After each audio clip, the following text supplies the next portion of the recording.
¿Alguna vez te has detenido a pensar si conocemos toda la verdad sobre la historia del arca de Noé? Desde niños nos contaron la versión más simple. Un hombre justo construyendo una enorme embarcación, animales entrando en parejas, lluvias interminables cubriendo la tierra, y al final, un arco iris brillando como promesa de un nuevo comienzo. Una imagen casi idílica que se convirtió en símbolo de esperanza, obediencia y fe inquebrantable. Pero, ¿y si te dijera que esa versión es apenas la superficie de un relato mucho más profundo, inquietante y revelador? La historia del diluvio no fue solo una operación de rescate a gran escala, ni únicamente una enseñanza moral para niños en una escuela dominical. Fue, en realidad, un acto de selección espiritual. Un filtro divino que marcó una línea clara entre lo que debía preservarse y lo que debía desaparecer para siempre. Y aquí surge la pregunta que cambia todo. Si hasta los animales más pequeños tuvieron un lugar dentro del arca, ¿por qué hubo seres que fueron dejados deliberadamente fuera? ¿Quiénes eran ellos? ¿Y qué tan corrupta debía ser su naturaleza para que Dios mismo decidiera excluirlos del plan de salvación? La respuesta nos conduce a un rincón oscuro de las Escrituras, un pasaje que rara vez se predica desde un púlpito, y que muchos prefieren ignorar porque no encaja en la imagen dulce que solemos tener del relato. Génesis capítulo 6 nos habla de algo perturbador. Los hijos de Dios descendieron y se unieron con mujeres humanas. De esa unión ilícita nació una descendencia híbrida, los temidos Nefilim, pero junto a ellos, había también ángeles rebeldes que habían abandonado su lugar en el cielo para convertirse en sembradores de caos en la tierra. Estos seres, producto de una rebelión abierta contra el Creador, jamás podrían ser incluidos en el plan de preservación. Y aquí está el detalle que transforma la historia. Cuando Dios ordenó a Noé reunir a los animales y preparar el arca, cuando cada especie encontró refugio bajo la protección divina, hubo quienes no recibieron esa invitación. Ni los Nefilim ni los ángeles caídos tuvieron oportunidad de entrar. Su exclusión no fue un error ni un descuido, sino una sentencia clara. Un acto de justicia irrevocable que nos obliga a ver el diluvio desde una perspectiva mucho más seria. Esta introducción nos revela que la historia del arca no es solo un cuento antiguo para inspirar obediencia, sino una narrativa cargada de misterio, juicio y decisiones definitivas. Dios no solo estaba salvando, estaba separando. No se trataba únicamente de sobrevivir al agua, sino de definir qué merecía continuar y qué debía quedar atrás para siempre. Y ese filtro, esa puerta cerrada por la mano de Dios, es lo que hace que este relato siga siendo tan actual y tan desafiante. Porque si en aquel tiempo hubo seres que quedaron fuera, la pregunta inevitable es, ¿qué significa eso para nosotros hoy? Para comprender por qué algunos seres jamás tuvieron lugar en el arca, debemos mirar de cerca uno de los pasajes más inquietantes de la Biblia, Génesis capítulo 6. Allí se describe un acontecimiento que alteró el curso de la historia humana y provocó que el Creador interviniera con un juicio radical. Se nos habla de los hijos de Dios que descendieron y tomaron mujeres humanas, uniéndose a ellas en relaciones prohibidas. El resultado de esa unión fue una descendencia extraña y temible, los Nefilim. La palabra Nefilim ha sido traducida como gigantes, pero su significado va mucho más allá de la estatura física. Eran seres híbridos,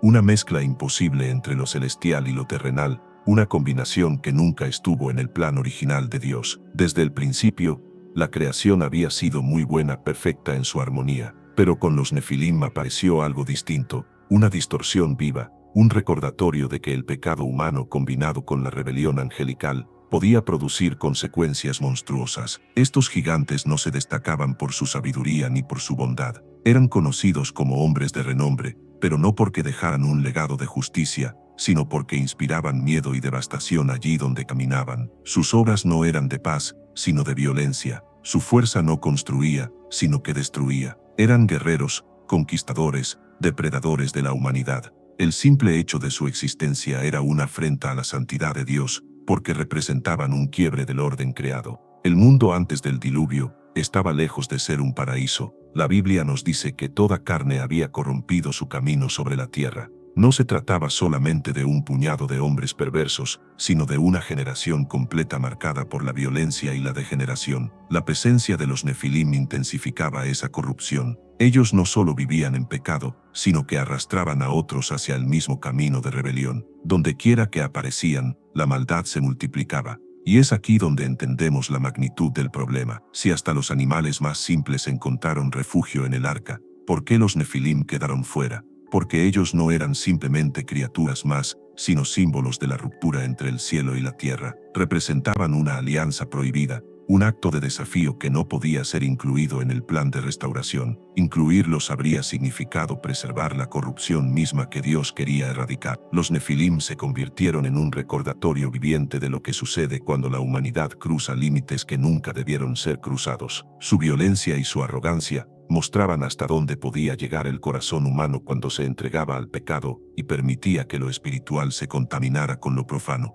Eran la manifestación física de una rebelión doble, la de los ángeles que abandonaron su morada celestial y la de los hombres que aceptaron esas alianzas prohibidas. Por eso, el diluvio no fue una reacción exagerada, sino una respuesta necesaria. La tierra estaba tan corrompida que sin una purificación radical no habría posibilidad de un nuevo comienzo. La presencia de los Nefilim hacía imposible que la humanidad sobreviviera sin estar infectada de esa misma corrupción. El juicio era inevitable. Pero más allá del juicio, el relato es también un espejo, porque los Nefilim no solo fueron gigantes de carne y hueso, simbolizan todo aquello que se levanta contra Dios, todo lo que aparenta grandeza pero está vacío de justicia, todo lo que seduce con poder pero en realidad destruye. Ellos eran grandes ante los ojos de los hombres, pero pequeños y despreciables ante el juicio del Altísimo. Y mientras Noé construía el arca en obediencia, mientras los animales se preparaban para ser preservados, los Nefilim seguían en su arrogancia, creyéndose invencibles. Pero su estatura no les sirvió de nada cuando las aguas comenzaron a cubrir la tierra. Su fuerza no pudo salvarlos, su renombre no pudo protegerlos, porque ante la justicia de Dios, ninguna rebelión puede mantenerse en pie. Así, los Nefilim quedaron fuera del arca, excluidos no por accidente, sino porque no tenían cabida en el futuro que Dios estaba preparando. Y su historia se convierte en un recordatorio para nosotros. No es la grandeza externa lo que determina quién entra en el plan de Dios, sino la obediencia y la pureza del corazón. Si los Nefilim representaban una distorsión visible y tangible en la tierra, detrás de ellos había una causa más profunda y aún más inquietante: los ángeles caídos. Estos seres, creados originalmente para reflejar la gloria de Dios y servirle en santidad, tomaron la decisión más desastrosa que se pueda imaginar: abandonar el propósito para el cual habían sido creados y rebelarse contra la autoridad del Altísimo. La Escritura los describe como aquellos que no guardaron su dignidad, sino que abandonaron su propia morada. No se conformaron con su lugar en la creación, sino que buscaron traspasar límites sagrados. Su caída no fue un accidente, sino una elección consciente. Eligieron desobedecer, eligieron corromperse, eligieron transformar lo que había sido diseñado para el bien en instrumentos de caos y destrucción. Y lo más aterrador es que no se quedaron como espectadores pasivos. Estos ángeles caídos se convirtieron en protagonistas de la historia humana, influyendo en culturas enteras, inspirando idolatrías, fomentando guerras, introduciendo prácticas que desviaban a los hombres de la verdad y del camino de Dios. Donde había paz, sembraban violencia. Donde había esperanza, esparcían engaño. Donde había luz, extendían tinieblas. Su intervención fue deliberada, calculada y profundamente destructiva. La unión ilícita con las hijas de los hombres fue solo el inicio. De esa alianza surgieron los Nefilim, pero la influencia de los ángeles caídos iba mucho más allá. Ellos alteraron las costumbres, introdujeron conocimiento prohibido y enseñaron prácticas perversas que transformaron sociedades enteras. En lugar de guiar a la humanidad hacia la adoración al Dios verdadero, la arrastraron hacia la idolatría,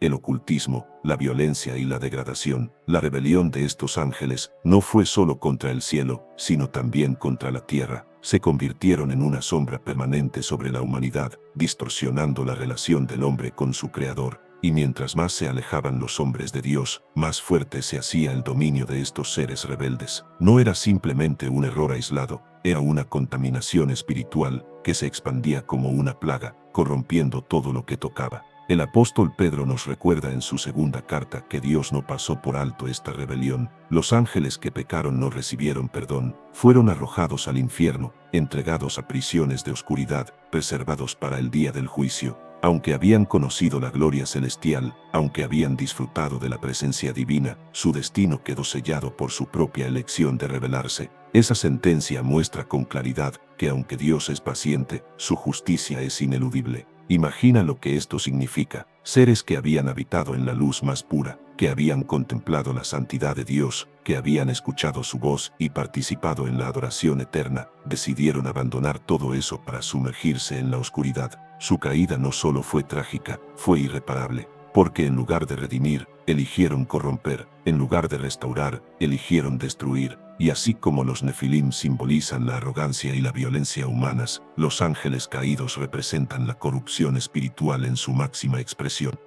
Ellos son la evidencia de que incluso lo que fue creado perfecto puede pervertirse cuando se elige la desobediencia, y su exclusión del arca fue un recordatorio solemne de que Dios no permite que la rebeldía se mezcle con su plan de restauración. Cuando las aguas del diluvio comenzaron a cubrir la tierra, estos ángeles ya estaban bajo sentencia. No hubo lugar para ellos en el refugio que Dios había preparado. Noé y su familia entraron en el arca, los animales ocuparon sus lugares designados, pero los ángeles caídos quedaron fuera, confinados a la oscuridad, esperando el día en que todo mal será juzgado de manera definitiva. El mensaje es claro: si Dios no perdonó a los ángeles que pecaron, ¿qué nos hace pensar que la rebeldía puede quedar impune entre los hombres? Su historia es una advertencia viva, una lección eterna de que ninguna criatura, por más gloriosa que sea, puede desafiar al Creador y salir ilesa. La justicia divina alcanza a todos, sin excepción. Por eso, la exclusión de los ángeles caídos del arca no fue una decisión arbitraria, sino una necesidad absoluta.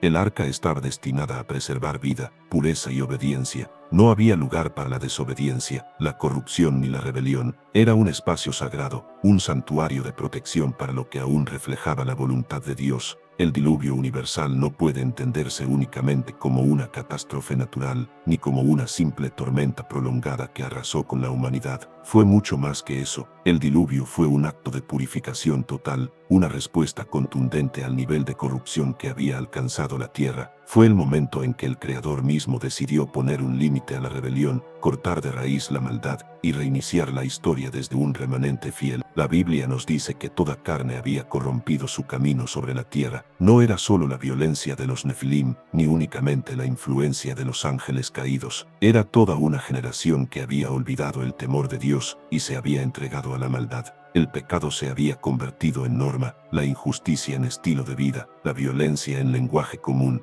Lo que comenzó como pequeñas desviaciones terminó convirtiéndose en un sistema entero de corrupción espiritual y moral. En ese escenario, el diluvio se vuelve comprensible. Dios no actuaba movido por un impulso de ira, sino por la necesidad de purificar y restaurar. Era imposible que la humanidad siguiera avanzando bajo tal nivel de contaminación. Cada pensamiento, cada acción, cada cultura estaba impregnada de maldad. Y lo más peligroso era que esa corrupción se transmitía de generación en generación, como una herencia oscura que aseguraba que la humanidad nunca regresaría al propósito original.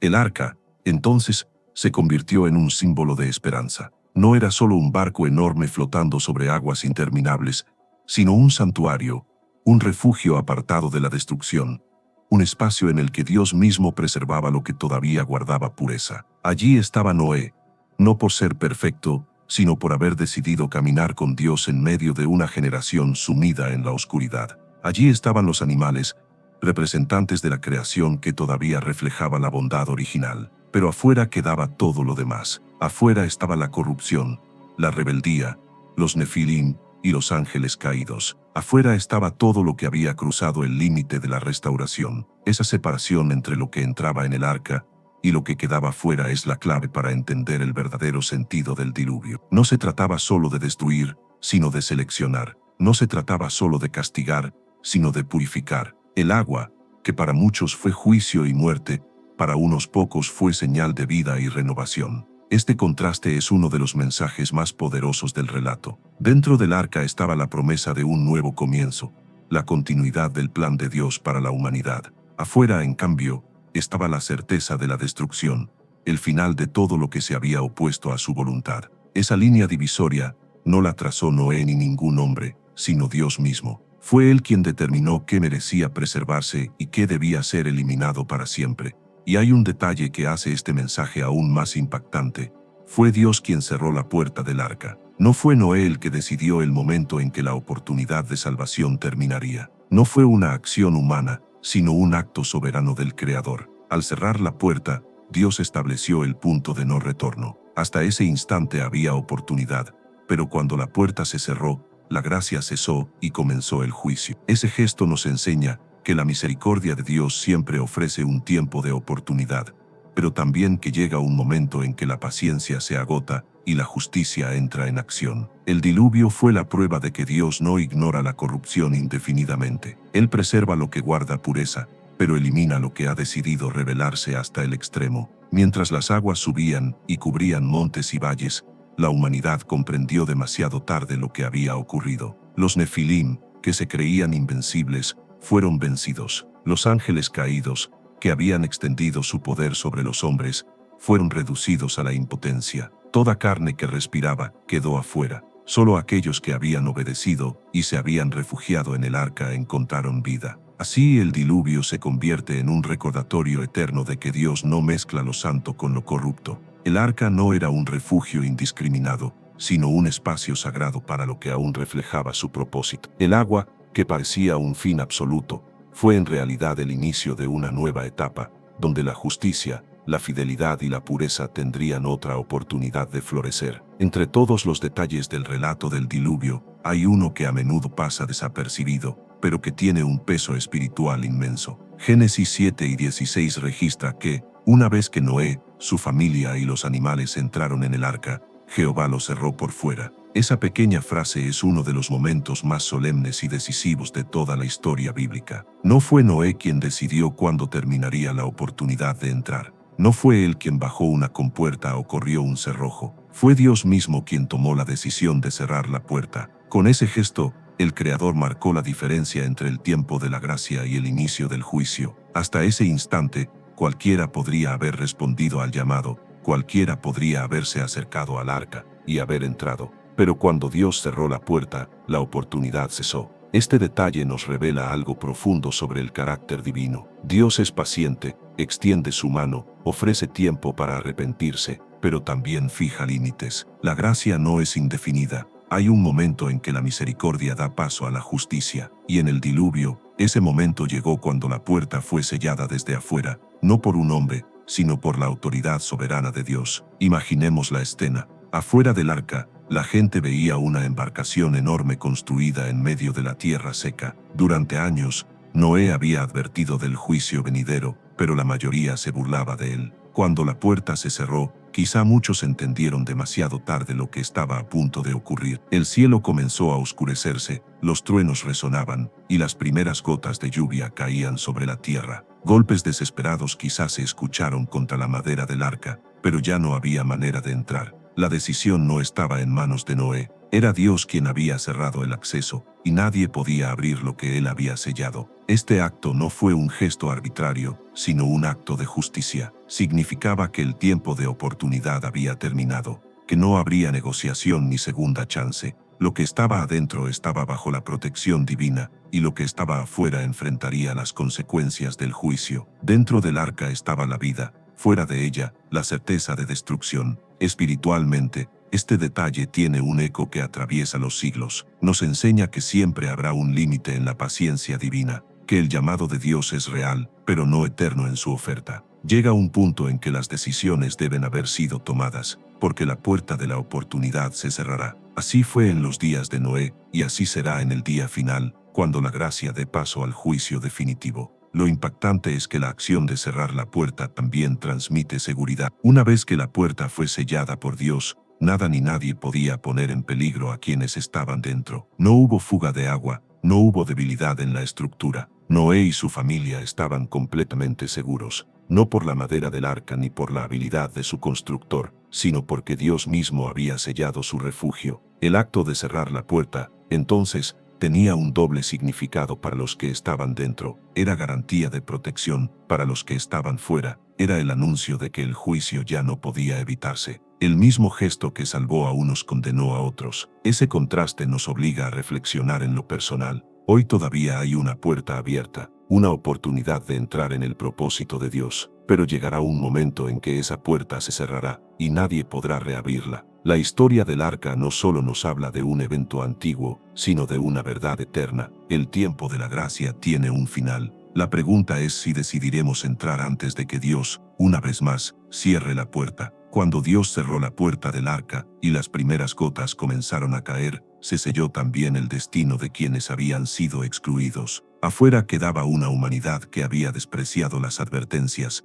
una generación que había confundido la paciencia de Dios con indiferencia. Afuera estaban también los Nefilim, gigantes de renombre que inspiraban temor, y los ángeles caídos, cuyo poder parecía inquebrantable. Pero lo que para ellos había sido orgullo y arrogancia pronto se convirtió en impotencia frente a la justicia divina. El cielo se oscureció, y lo que comenzó como lluvia se convirtió en un diluvio imparable. Los ríos se desbordaron, las montañas fueron cubiertas, los valles desaparecieron bajo aguas embravecidas. Lo que antes era tierra firme se transformó en un océano sin límites, y quienes se creían poderosos, hombres violentos, gigantes invencibles, seres de renombre, se dieron cuenta de que no había fuerza que pudiera resistir el juicio de Dios. Su tamaño no los salvó, su fama no los protegió, su violencia no los defendió. Descubrieron que ante el Creador, todo poder humano o espiritual se desvanece. Los Nefilim, que habían sembrado terror en la tierra, enfrentaron su propia destrucción. Su existencia, marcada por la rebelión y la corrupción, llegó a un final abrupto.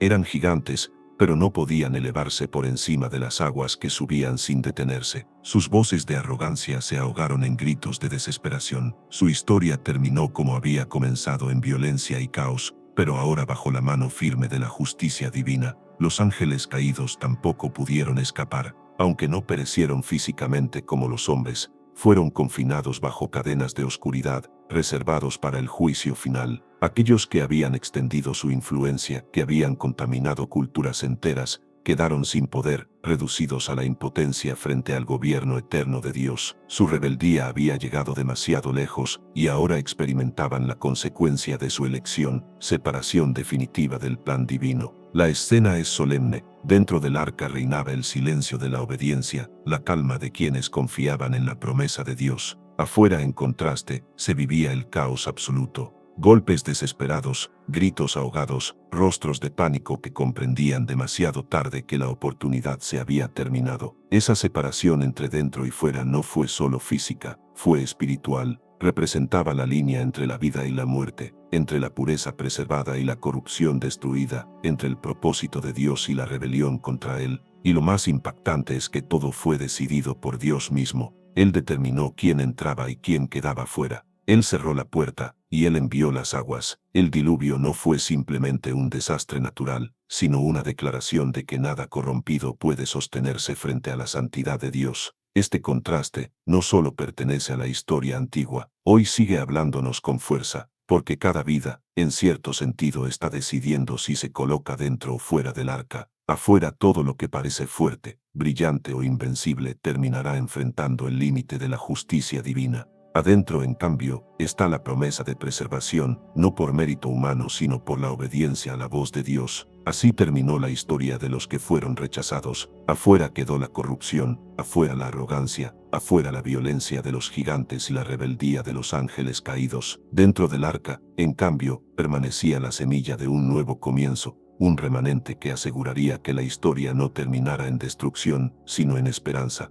La historia del arca de Noé no es solamente un recuerdo lejano ni un mito para explicar una catástrofe antigua. Es una revelación eterna sobre el carácter de Dios, sobre la corrupción del ser humano y sobre la línea invisible que divide lo santo de lo profano, lo puro de lo corrupto, lo que merece preservarse de lo que inevitablemente será destruido. El detalle de que los Nefilim y los ángeles caídos quedaran fuera del arca nos muestra que el plan de Dios no admite mezclas. El arca no era un espacio indiscriminado donde cabía todo sin importar su naturaleza. Era un refugio diseñado para la vida, la fidelidad y la pureza. Los seres que representaban rebeldía, corrupción y violencia jamás podrían ocupar un lugar dentro. Y esa exclusión, lejos de ser un acto arbitrario, fue una manifestación de la justicia divina en su forma más clara. Pero el relato no termina en la destrucción. El diluvio, aunque fue juicio, también fue esperanza. El agua que ahogaba a unos elevaba el arca de otros. El mismo evento que significaba fin para la corrupción, significaba comienzo para quienes habían decidido obedecer. Ese contraste es el corazón del mensaje. Lo que para unos fue ruina, para otros fue salvación. Lo que para unos fue cierre, para otros fue apertura.